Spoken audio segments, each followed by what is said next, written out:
గుర్తుపెట్టుకో, ఇది మా ఇంటి సమస్య, మా ఇంటి సమస్య, కాంగ్రెస్ పార్టీ సమస్య. అది మేము చూసుకుంటాం, మేము మాట్లాడుకుంటాం, ఇల్లు మూసుకొని మాట్లాడుకుంటాం.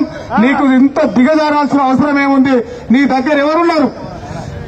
మొన్న 14 మంది గౌరవ కౌన్సిలర్లు, అందులో మున్సిపల్ చైర్మన్ అయిన మహేష్ చేయి మీద పచ్చబొట్టు కొట్టుకొని నీకోసం పనిచేస్తే నువ్వు మాట్లాడిన విధానం, నువ్వు మాట్లాడిన వల్గరా, నువ్వు చేసిన విధానం ఒక్కరోజు వనపర్తిలో ఉన్న కౌన్సిలర్ గౌరవించకుండా చెంచాలను, ఓఎస్డీలను, పిఏలను, చెత్తగాలను పెట్టుకొని నువ్వు పాలిస్తే బిడ్డ నీ టైం అయిపోయింది. మేము బయటకు వచ్చి కాంగ్రెస్ పార్టీలో జాయిన్ అవుతామని చైర్మన్ అయితే మళ్ళీ వాళ్ళ గురించి నిన్న ఇదే సెంటర్ లో మాట్లాడతాడు. ఈ సెంటర్ లో ఏం మాట్లాడతాడు? డబ్బు సంచులు అంటాడు. డబ్బు సంచులు మేఘారెడ్డితోనే ఎక్కడి నీవే ఫిబ్రవరి చౌరస్తాలు ఏమన్నావు? మేఘారెడ్డితో డబ్బుల్లో ఆట కిరాయిలే అంటావు. మళ్ళీ ఎట్లకెళ్ళి వచ్చే? నేనేమన్నా పెప్పేరు సంత కబ్జా చేసినా, వనపర్తి రాజాగారి గుడి కబ్జా చేసినా, వనపర్తి రియల్ ఎస్టేట్ లో లంచాలు తీసుకున్నానా, కృష్ణా నది కబ్జా చేసినా, మోచర్ల కడ కబ్జా చేసినా, కొత్తపేట కడ కబ్జా చేసినా, నా దగ్గర డబ్బులు ఎక్కడి? నన్ను ప్రేమతో గెలిపించుకున్నారు. మన చైర్మన్, కౌన్సిలర్ ఆత్మాభిమానం బయటకు వస్తే డబ్బు సంచులు అంటావు. డబ్బు సంచులు నీకు అలవాటు. నీకు సిగ్గు సరం ఉంటే ఒక్కసారి ఇంటికి ఎదురు చూసుకో. రేవల్లిలో ఎంపీటీసీ, ఎంపీపీని ఎవరు చేసినావు?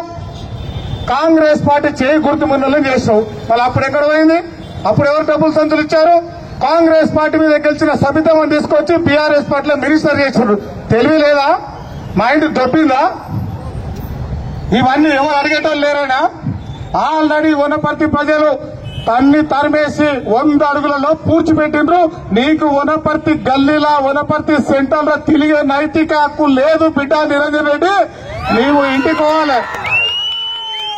ఇకపోతే రోడ్డు వైండింగ్ అంటాడు. రోడ్డు వైండింగ్ డెవలప్ చేసినా కాంగ్రెస్ పార్టీ వచ్చితే ఆగిపోయింది అంటాడు.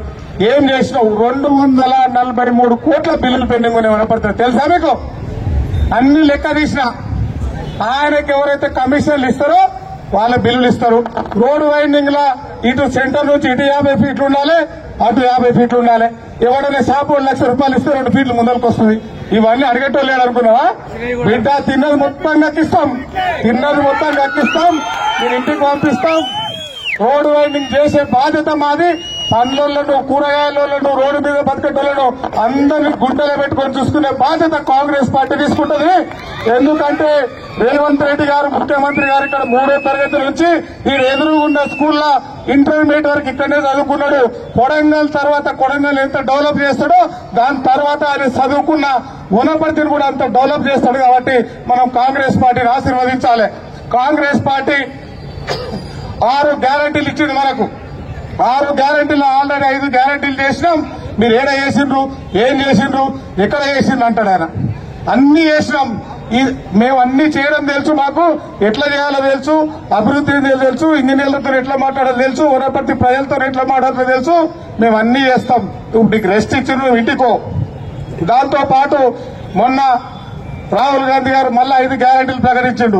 ఆ 6 గ్యారంటీలు, ఈ 5 గ్యారంటీలు మనం కాంగ్రెస్ పార్టీ తరఫున ఇంటింటికి తీసుకెళ్లి 1 నెల రోజులు మనం కష్టపడితే కాంగ్రెస్ పార్టీ అభ్యర్థి గౌరవ మల్లు రవి గారిని గెలిపిస్తే ఆయన పార్లమెంట్ లో రాహుల్ గాంధీ గారు ప్రధానమంత్రి అవుతారు. రాహుల్ గాంధీ గారు ప్రధానమంత్రి అయితే మల్లు రవి గారు మినిస్టర్ అవుతారు. మల్లు రవి గారు మినిస్టర్ అయితే వనపర్తి పట్టణాన్ని నాకు ఇచ్చిన 25,000తో పాటు 50,000 మెజార్టీ ఆయనకి ఇస్తే ఆయన మనకు వనపర్తికి రైల్వే లైన్ తీసుకొస్తాడు.